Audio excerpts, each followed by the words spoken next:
Hello दोस्तों, स्वागत है आपका अपने चैनल तैयारी जीत में। आज हम देखने वाले हैं कक्षा छठवीं के विषय गणित के वार्षिक आकलन जो आपके चल रहे हैं यहाँ पर 2022-23 में। इसका हम प्रोजेक्ट कार्य का संपूर्ण हल देखने वाले हैं इस वीडियो में। तो ये हमारा विषय रहने वाला है गणित। इसके जो सब्जेक्ट के क्वेश्चन हैं आपके यहाँ पर 2 प्रश्न आपको मिलेंगे। 20 नंबर का पूर्णांक होने वाला है और समय अवधि आपको 7 दिन की दी जाएगी।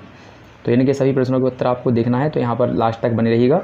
और इसके कक्षा 6 के हमने सभी वीडियो यहाँ पर डाल दिए हैं, तो वीडियो के लास्ट में आपको यहाँ पर शेष जो वीडियो हैं वो मिल जाएंगे, तो उन पर क्लिक करके आप उन्हें भी देख सकते हैं।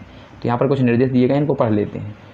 तो क्या लिखा है, पहला निर्देश हमारा दिया गया है, प्रोजेक्ट कार्य के लिए बच्चों को 7 दिन का समय दें। बच्चों को प्रोजेक्ट कार्य स्वयं बनाने व प्रोजेक्ट संबंधी खोज करने के लिए प्रेरित करें। प्रोजेक्ट कार्य के लिए शिक्षक बच्चों को आवश्यक दिशा निर्देश दें। बच्चों को प्रोजेक्ट कार्य बनाने के बाद कक्षा में प्रस्तुतिकरण करने के लिए कहें। प्रोजेक्ट कार्य व्यक्तिगत या सामूहिक दे सकते हैं। प्रोजेक्ट कार्य सरल व व्यावहारिक होना चाहिए। ये निर्देश दिए गए हैं। तो आइए प्रश्न देख लेते हैं क्या दिया गया है प्रश्न यहाँ पर। तो यहाँ पर हमारे क्वेश्चन दिए गए हैं 2। तो पहला प्रश्न यहाँ पर दिया गया है, ये हमारा त्रिभुज कितने प्रकार के होते हैं, उनके नाम लिखो व उनका चित्र वर्णन करो। तो चित्र सहित वर्णन करना है यहाँ पर। दूसरा क्वेश्चन है, आपके घर में पाए जाने वाले 5 आयताकार व 5 वर्गाकार वस्तुओं के नाम लिखना है। तो यहाँ पर देखिए, ये हमारे क्वेश्चन है 20 नंबर के, और यहाँ पर एक क्वेश्चन आपका कितने नंबर का रहने वाला है, 10 नंबर का। तो 10 नंबर के आपके 2 क्वेश्चन होने वाले हैं, तो इनको देख लीजिए। और यदि आप चैनल पर पहली बार आए हैं तो चैनल को सब्सक्राइब कर लीजिए। इससे क्या होगा कि आपके आने वाले जो नोटिफिकेशन है या फिर कोई भी जानकारी तो सबसे पहले आपके पास पहुँच जाएगी। तो देखिए, यहाँ पर पहला प्रश्न दिया गया था कि त्रिभुज कितने प्रकार के होते हैं। तो त्रिभुज देखिए यहाँ पर लिखे हुए हैं, त्रिभुज यहाँ पर लिखा है कोण। तो कोण के आधार पर त्रिभुज 3 प्रकार के होते हैं। ठीक है, कौन कौन से होते हैं, तो होता है न्यून कोण, दूसरा समकोण और तीसरा होता है अधिक कोण। ये हमारे कोण हैं। तो पहला पढ़ लेते हैं। पहला कोण है न्यून कोण। इसकी परिभाषा देखिए क्या लिखी हुई है। तो न्यून कोण की परिभाषा देखिए, न्यून कोण त्रिभुज जिस त्रिभुज के तीनों कोणों को न्यून कोण होते हैं, यानी कोणों लिखा है यहाँ पर, कोण लिख लीजिएगा, ये कोणों की मात्रा हटा दीजिए। जिस त्रिभुज के तीनों कोण न्यून होते हैं, न्यून कोण हो, उसे न्यून कोण त्रिभुज कहा जाता है। अर्थात जिस त्रिभुज का प्रत्येक कोण 90 डिग्री से कम हो उसे न्यून कोण कहा जाता है। तो ये परिभाषा आपकी हो जाएगी। यहाँ पर ये कोणों से ये मात्रा काट लेनी है, कोण लिखना है अकेला। इसका हम चित्र देखेंगे सभी का एक साथ में। दूसरा हमारा था समकोण त्रिभुज। तो देखिए समकोण त्रिभुज की परिभाषा यहाँ पर क्या लिखी हुई है। तो समकोण त्रिभुज दिया गया है, जिस त्रिभुज का एक कोण समकोण हो, यानी कैसा हो, 90 डिग्री का हो। ठीक है, यहाँ पर देखिए इसका चित्र देख लेते हैं हम, न्यून कोण का किस प्रकार से बनता है। तो इस प्रकार से आपको यहाँ पर ये चित्र बनता है। देखिए यहाँ पर इस प्रकार से आपका डायग्राम ये बन जाएगा। ठीक है, तो इस प्रकार से बनेगा। लास्ट में हम यहाँ पर देख लेंगे चित्र एक साथ में।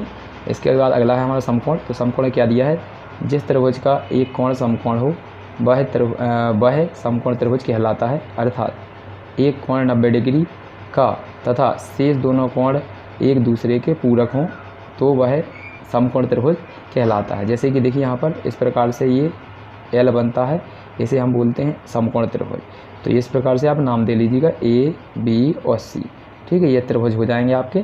तो ए, बी, सी ये समकोण त्रिभुज का चित्र है। यहाँ पर मैं लास्ट में बनाए रखे हैं, तो उनमें भी देख लीजिएगा आप, एक साथ में सबके बनाना है। इसके बाद हमारा लिखा अधिक कोण त्रिभुज। जिस त्रिभुज का एक कोण अधिक कोण होता है वह अधिक कोण त्रिभुज कहलाता है। अर्थात त्रिभुज का कोई भी एक कोण 90 डिग्री से अधिक हो तो वह अधिक कोण त्रिभुज कहलाता है। ये किस प्रकार से बनता है, देखिए इस प्रकार से बनाया जाता है। यानी 90 डिग्री आपने कैसे देखा था, ऐसा बनता है। तो इससे थोड़ा ऐसा बनेगा, ऐसा इस प्रकार से, तो इसे बोलते हैं अधिक कोण। ये इस प्रकार से बन जाएगा। तो आइए इनके चित्र देख लेते हैं, तीनों के एक साथ में ये दिए गए हैं, आपको इस प्रकार से बना लेना है। ये हमारा न्यून कोण का त्रिभुज का चित्र है। ठीक है, यहाँ पर बना हुआ है, इस प्रकार से बना लीजिएगा इसे। देखिए इस प्रकार से ऐसा ही बन जाएगा। ये भी आपका न्यून कोण त्रिभुज होने वाला है, तो अच्छे से बना लीजिएगा। ये न्यून कोण है। इसके बाद ये हमारा समकोण त्रिभुज है, क्योंकि इसमें 90 डिग्री का बना है, और ये हमारा किस प्रकार का अधिक कोण है। ठीक है, तो ये वाला चित्र मत बनाइएगा, ये थोड़ा गड़बड़ है, इसको छोड़ दीजिए। आप इस प्रकार से बना लीजिए इसकी जगह पे, ये इस प्रकार से, तो ये थोड़ा अच्छा रहेगा, क्योंकि ये अधिक कोण और समकोण मतलब अधिक कोण और यहाँ पर न्यून कोण एक जैसे लग रहे हैं। तो यहाँ पर इस प्रकार से बना लीजिएगा, ये हमारा न्यून कोण त्रिभुज हो जाएगा। तो ये न्यून कोण, ये समकोण और ये अधिक कोण, अच्छे से बना लीजिएगा। अगला देखते हैं, अगला क्या दिया है हमारा। तो यहाँ पर ये था कोणों के आधार पर। अब दूसरा है हमारा भुजाओं के आधार पर। तो भुजाओं के आधार पर त्रिभुज 3 प्रकार के होते हैं। कौन कौन से होते हैं देखिए। तो यहाँ पर कोणों के आधार पर थे 3 प्रकार के, कौन से? न्यून कोण, समकोण, अधिक कोण। ये भुजाओं के आधार पर हैं। तो पहला है हमारा समबाहु, दूसरा है समद्विबाहु और तीसरा है विषमबाहु।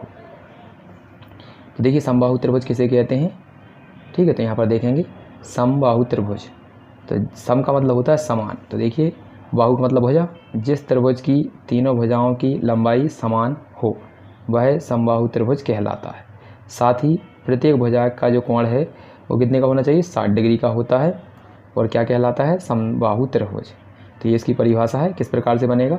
तो ठीक है, चित्र आपको इसी प्रकार से बनाना है इसमें, और लेकिन यहाँ पर कितना लिख लेना है? 60 डिग्री, ठीक है। और यहाँ पर ये 60 डिग्री लिख लेंगे तीनों जगह पे, 60 डिग्री, और यहाँ पर ये इस प्रकार से चिन्ह लगा देंगे। इससे क्या मतलब है? तीनों बराबर हैं भुजाएं। अगला है, देखते हैं समद्विबाहु त्रिभुज। तो इसमें क्या दिया है? देखिए समद्वि यानी 2, इसी में लिखा हुआ है। सम का मतलब समान, द्वि मतलब 2, और बाहु मतलब भुजाएं। तो जिस त्रिभुज की 2 भुजाएं समान लंबाई की हों वह समद्विबाहु त्रिभुज कहलाता है। अर्थात यदि कोई 2 भुजाएं आपस में समान हो तथा समान भुजाओं के सामने के कोण भी समान हो तो वह क्या कहलाता है? समद्विबाहु त्रिभुज कहलाता है। तो देखिए इस प्रकार से आपका परिभाषा होती जाएंगी। लास्ट है आपका इसका, ये लिखा है विषमबाहु त्रिभुज। तो जिस त्रिभुज की तीनों भुजाएं असमान लंबाई की हों यानी अलग अलग लंबाई की हों वह विषमबाहु त्रिभुज कहलाते हैं। अर्थात भुजाओं के साथ साथ कोण भी अलग अलग होने चाहिए यानी असमान होने चाहिए। आइए इनके चित्र देख लेते हैं किस प्रकार से बनते हैं। तो ये लिखे हैं, तीनों के एक साइड यहाँ से बनने वाले हैं एक जैसे। देखिए तो ये हमारा होता है समबाहु त्रिभुज। समबाहु त्रिभुज में तीनों 1 2 यहाँ पर 3 ये दिखाती हैं चिन्ह कि ये तीनों भुजाएं आपस में बराबर हैं। जब तीनों भुजाएं बराबर हैं तो इनके सामने के जो कोण होंगे वो भी कैसे होंगे? बराबर, यानी ये 60 डिग्री होगा, ये भी 60 डिग्री होगा, और यहाँ पर जो ऊपर बनेगा वो भी 60 डिग्री का होगा। तो इस प्रकार से बन जाएगा।